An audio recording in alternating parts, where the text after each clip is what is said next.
Are you looking to boost your engineering abilities to analyze, design, and solve problems? Mastering engineering skills helps innovators combine creativity and functionality, driving success through impactful solutions. Take this 10-question quiz to discover where you stand, and by simply attempting the questions, you'll enhance your engineering skills with every problem you solve. Enjoy the process and keep learning. This is one of the most exciting questions because it allows you to test your analytical skills and understanding of physics. You need to determine which fan throws more air if all the fans rotate at the same speed.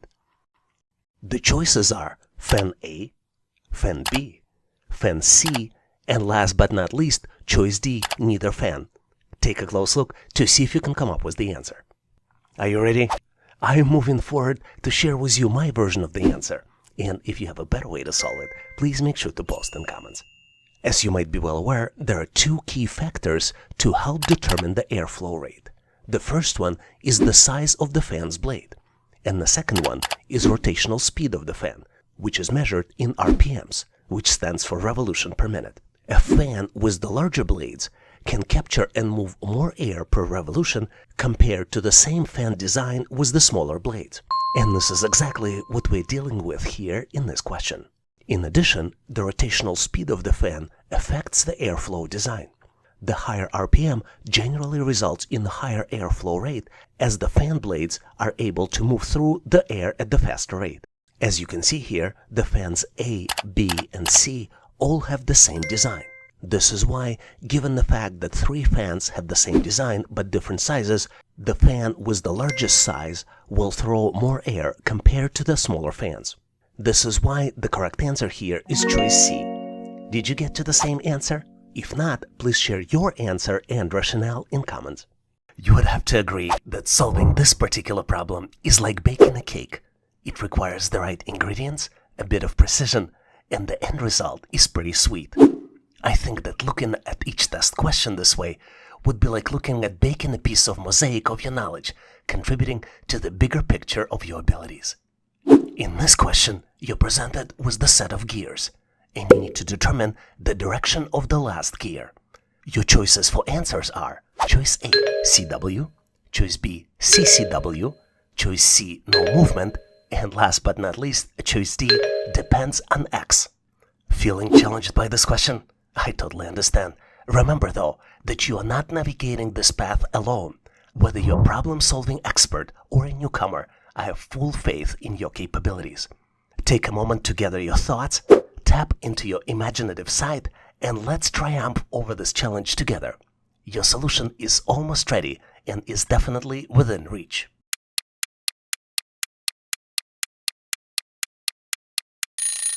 Are you ready with your solution?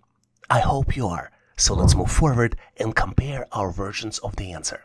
Together, we will unravel the complexities of this assessment test question. I'll ask you for a favor though, and specifically to share your thought process in comments. Your insights might hold the key for all of us to learn and improve. To solve this question, we need to identify which gear is the input, which one is connected to the power source, and which one is the output gear, the final gear that performs the desired task. In the next step, we need to identify the direction of rotation for each gear. Gears can rotate clockwise. This is where abbreviation CW comes from, or counterclockwise. This is what CCW stands for. Let's solve this challenge by following the transfer of rotation from one gear to another. Our first input gear is rotating in clockwise direction. As you might be well aware, when rotation is transferred to another gear, it will be rotated in the opposite direction, which would be counterclockwise. Let's follow the directions for each gear. Input 1 is clockwise, then counterclockwise, clockwise again, counterclockwise again, clockwise, counterclockwise, clockwise, counterclockwise, and the output gear is rotating in clockwise direction. Let me show you alternative way how you can solve it faster.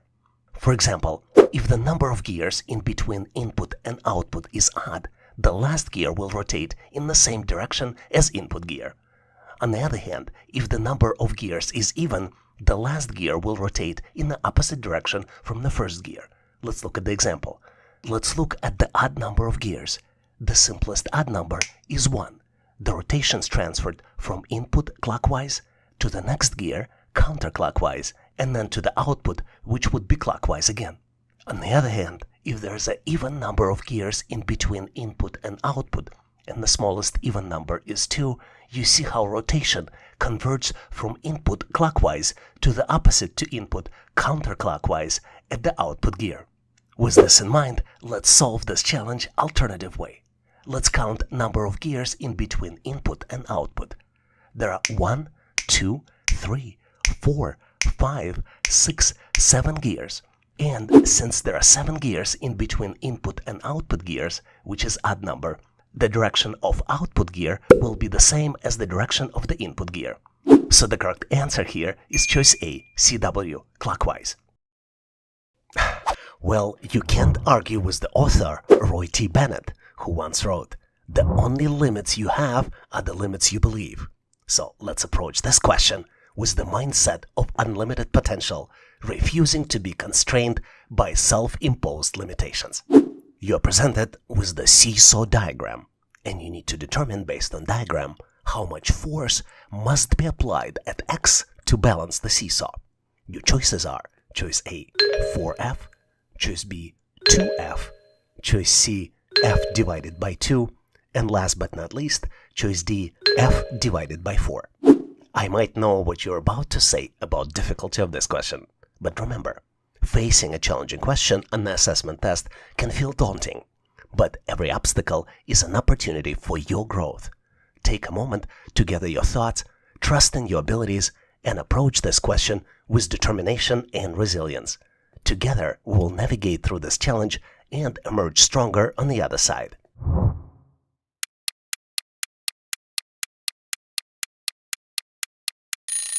Time's up. Are you ready with your answer? Whatever answer you chose, remember, learning through trying and making mistakes is a fundamental process where you actively engage in attempting to do something new or challenging. We encourage and embrace mistakes on this YouTube channel, because when you make mistakes, you gain insights and understand what doesn't work, which guides your future attempts.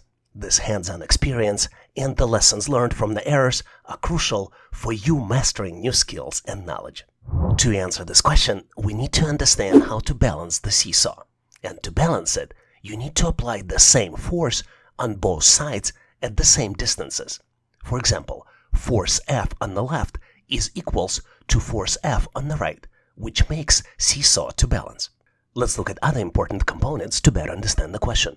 For example, we have a pivot, which is in the middle, and the distances, which are represented by the letter A in this particular diagram. Are you interested to learn about the most common mistakes people make answering this question? I think you should be, and the most common mistake is forgetting to account for force and distance to make sure they are in equilibrium. What does it mean? If you change the weight of the objects on the seesaw, or if you change the distance, the balance of the seesaw will change as well. In fact, the closer we move to the pivot, the more force we would have to apply to balance, which means that we should use heavier objects to reach the equilibrium. For example, if we have 2 boxes on the seesaw, one heavier than the other, you would need to move heavier box closer to the pivot to balance the seesaw. Mathematically speaking, to balance the seesaw, the sum of clockwise movements must be equal to the sum of anti-clockwise movements. Let's build the equation to help solve this challenge. F multiplied by A would be equal X multiplied by A divided by 2. So to solve it, X would be equal to F. So the correct answer here is choice B, 2F. To get us on the right track with this question and help you solve it, I would like to quote Nelson Mandela. The greatest glory in living lies not in never falling, but in rising every time we fall. So let's approach this assessment test question with determination and perseverance, recognizing that each obstacle we overcome brings us closer to success. You're presented with 3 buckets. Buckets are hanging from the strings, and you need to determine which bucket is the heaviest if all buckets are fixed to equal lengths flexible string. You have 4 choices. Choices are A, B, C, and last but not least, choice D, neither. The only thing obvious here is that this question may seem daunting at first, but I know you have the skills and creativity to tackle it. Trust in your abilities, and let's explore all possible solutions together. Let's tackle it as a team.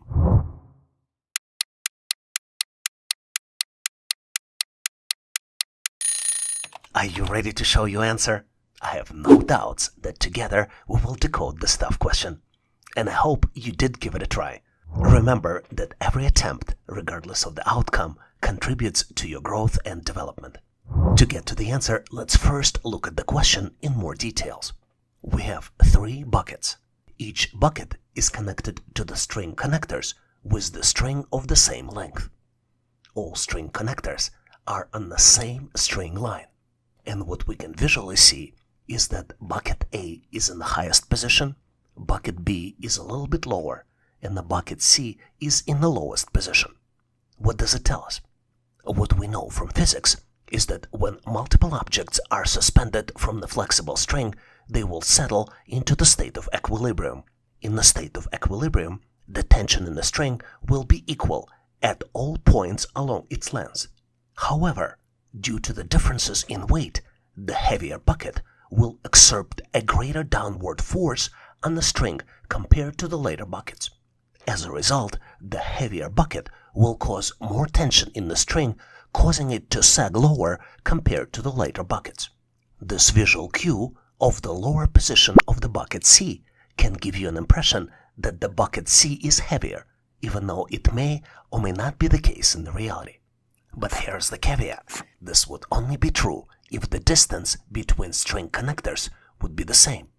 This introduces another consideration here, because distance A for the bucket A is greater than distance B, which is greater than distance C for the bucket C.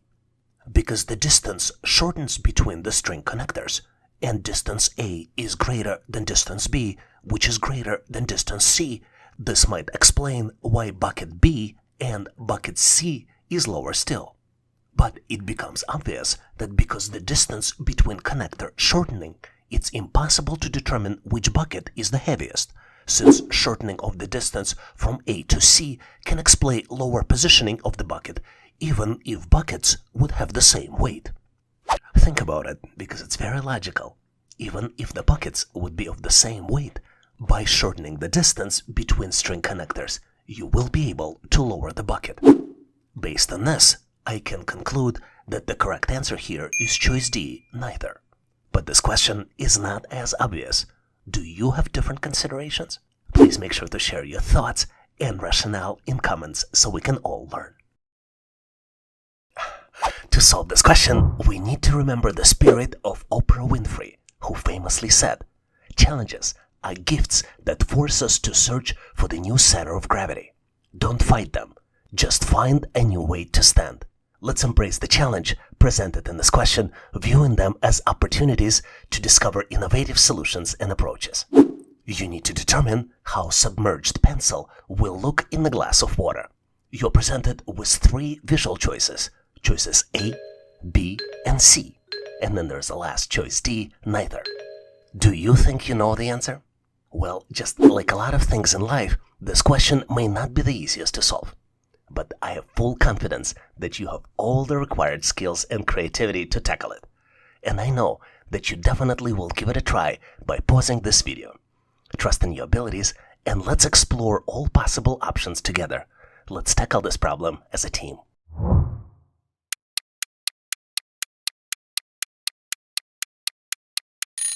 Ready to show your answer? I truly hope your answer is correct. But remember that regardless of being correct or not, every attempt, regardless of the outcome, contributes to your personal growth and development. What's cool about this question is that it gives us the opportunity to refresh our knowledge in the concept called refraction. When you put pencil through the water surface, going from substance of air into the substance of water, the light rays passing through the water are reaching your eyes and they undergo the refraction.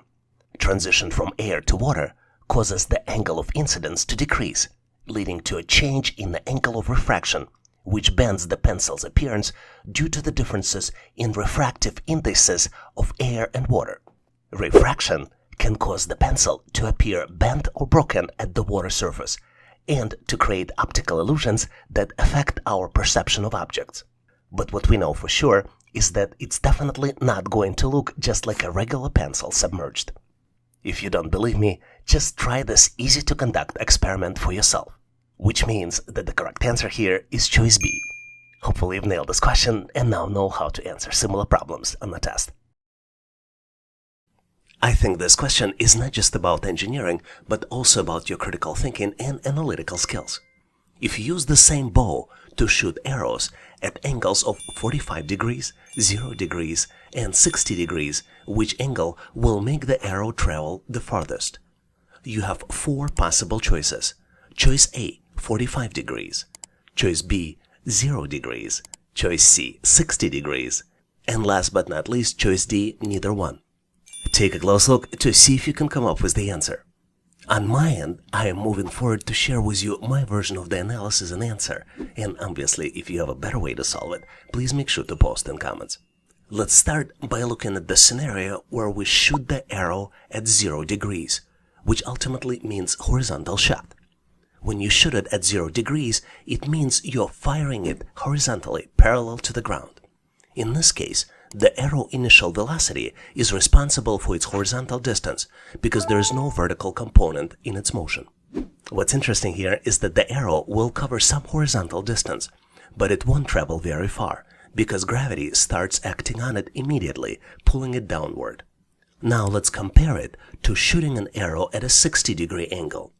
This means we are launching it at a steeper angle upward compared with even 45-degree angle. What's interesting in this case is that while it still have a horizontal component, more of its initial velocity is directed upward. As a result, the arrow will reach a greater height but cover less horizontal distance before it hits the ground. Which brings us to the 45-degree angle solution. If you want to make sure your arrow reach farthest horizontal distance, you should shoot it at a 45-degree angle. 45-degree angle allows for the best balance between horizontal and vertical components of an arrow's motion, maximizing its range. So the correct answer here is choice B, 45 degrees. Did you get to the same answer? If not, please make sure to share your thoughts and rationale in comments so we can all learn. Here's an amazing question which tests your knowledge of objects, their properties, and the way they move from the top of the hill down to the ground. You're presented with 3 different objects, and you need to determine which object will reach ground first when pushed to slide from the top of the hill. You have 4 possible choices to select from. Choice A, wheel. Choice B, wooden box. Choice C, sticky substance. And last but not least, choice D, they all reach the ground at the same time. Take a close look, maybe pause this video to see if you can come up with the answer. On my end, I have my selection, so I'm moving forward to share with you my version of the answer. And obviously, if you have a better way to solve it, please make sure to post in comments. To determine the answer, let's look at each object individually. This will help us decide all the considerations related to their sliding from the top of the hill down to the ground. Let's start with the cube. Cube's shape may cause it to experience high levels of friction against the slide, slowing its descent. But at the same time, sticky substance may move even slower, because the behavior of sticky substance will largely depend on its viscosity and adhesive properties. If the substance is highly viscous and adheres strongly to the slide, it may experience significant resistance and it will take much longer for it to reach the ground. In some scenarios, depending upon viscosity, the sticky substance may never reach the ground at all. Based on this, I think most likely sticky substance will be the slowest in reaching down the bottom of the slide, followed by the cube, which would be second in the sliding down. So, as you might have guessed, I am putting my bets on the wheel. I think wheel's rolling motion will help reduce friction with the slide, allowing wheel to move more smoothly. This is why the wheel may reach the ground faster than all other objects. This is why I think the correct answer is choice A, wheel, because the wheel will roll and will have minimum friction to reach the ground. Did you come to the different conclusion? If yes, please make sure to post your answer, solution, and rationale in comments so we can all learn. Here's an amazing question to see how well you know the tools. You're presented with 5 tools, and you need to match the tool with the task performed. Choice 1. Tool is used for making curved cuts in various materials. Choice 2 is used to loosen or tighten plumbing pipes. Choice 3 used to apply sparkle or correction putty. Choice 4 is used to apply lubrication to gears and machinery. And last but not least, choice 5 is used for cutting down trees, trimming branches, and processing woods. And you need to match this description with choices A, B, C, D, and E. Take a close look to see if you can come up with the answer. Are you ready? I think I'm ready on my end, so I'm moving forward to share with you my version of the answer. And obviously, if you have a better way to solve it, please make sure to post in comments. Let's start with the choice 1. I believe the description for choice 1 is a jigsaw. Jigsaw is a handheld power tool equipped with the reciprocating blade used for making intricate curved cuts in the materials such as wood, metal, or plastic. And description 1 matches image B. I think choice 2 matches the pipe wrench. And a pipe wrench is a specialized hand tool used for gripping and turning plumbing pipes to tighten or loosen them during installation or repair. As you might have guessed, description 2 matches the image E. I think description 3 matches putty knife. And the putty knife is a flat, flexible tool, often with a metal blade used for applying and smoothing substances like sparkle, correction putty, or paint on surfaces. And description 3 matches choice C.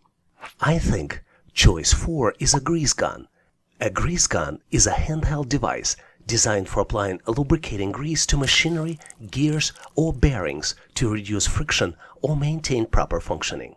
And last but not least, description 5 resembles a chainsaw.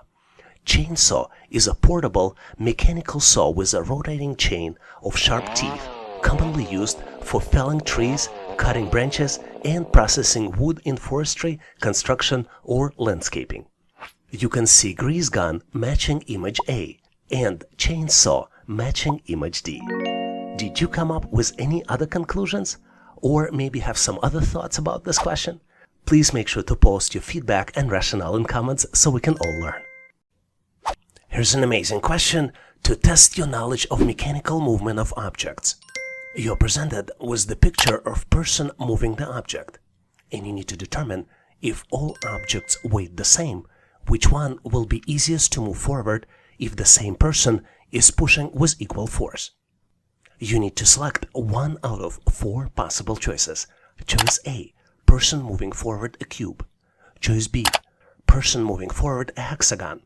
Choice C, person moving forward a ball. And last but not least is neither one. Take a close look to see if you can come up with the answer. On my end, I'm moving forward to share with you my version of the solution, and obviously if you have a better way to solve it, please make sure to post in comments. Let's analyze all shapes individually to better understand the answer. Let's start with the cube. Cube typically has a symmetrical weight distribution, which can contribute to its stability when moving on the ground. However, due to its edges and corners, a cube can experience higher levels of friction when compared to objects with rounded shapes and will be hard to roll. Most likely way of moving the cube forward would be pushing it, which will create a lot of resistance. Now let's look at the hexagon.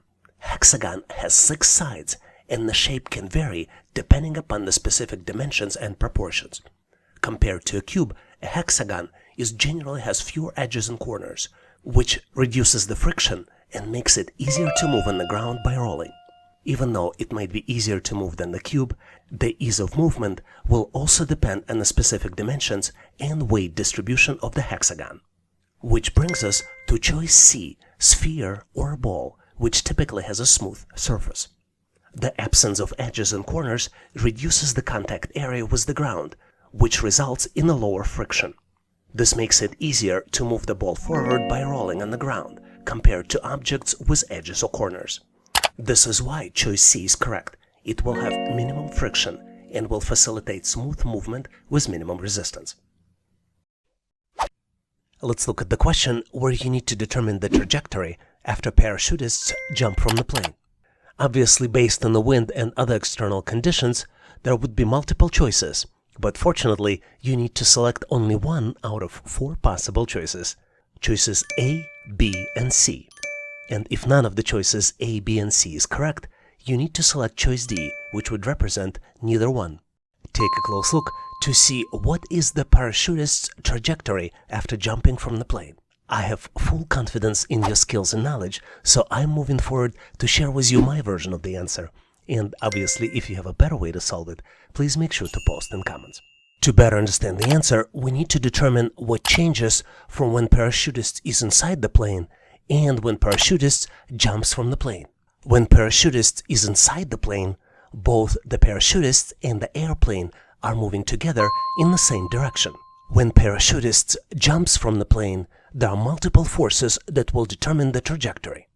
Number one is inertia. According to Newton's first law of motion, the law of inertia, the parachutist will continue moving forward in the direction of the plane.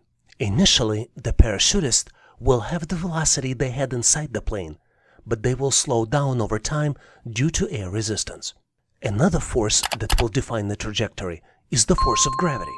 As soon as the parachutist leaves the plane, they will be subject to the force of gravity. Gravity pulls the parachutist downward toward the earth. And the last force that will drive the trajectory would be acceleration due to gravity. Acceleration due to gravity is the force that pulls objects toward the earth. When something is in the air, gravity causes it to fall toward the ground. The acceleration due to gravity is always the same for all objects near the Earth's surface, and it means that objects will fall faster and faster the longer they fall. So let's look closely at what's going to happen after parachutist jumps. After jumping, the parachutist initially maintains the horizontal velocity due to inertia.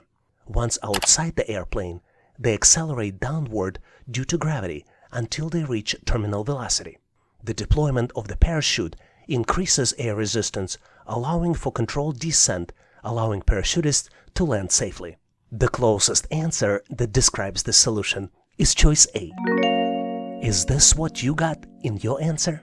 If not, please make sure to post your solution and rationale in comments so we can all learn. Thanks for watching. I really appreciate you for helping us to become one of the largest YouTube channels to help people become smarter, increase your IQ, and to pass any test. If the content of this video was helpful, please make sure to click the like button to help YouTube algorithm promote this video and help other people to find it faster. Giving us a like is also a way for you to tell us that you need more content like this, and when you tell us, we will deliver it for you in the future. For links to free and premium resources, please check the description and comments of this video. You can also go directly to our website, howtoanalyzedata.net, to download the materials related to this topic. I really appreciate your endorsement, support, and patronage of this channel. And thank you for considering to become a member and considering to subscribe. Please leave feedback, suggestions, or corrections in comments. And all the best on your journey. I'll see you in my next video.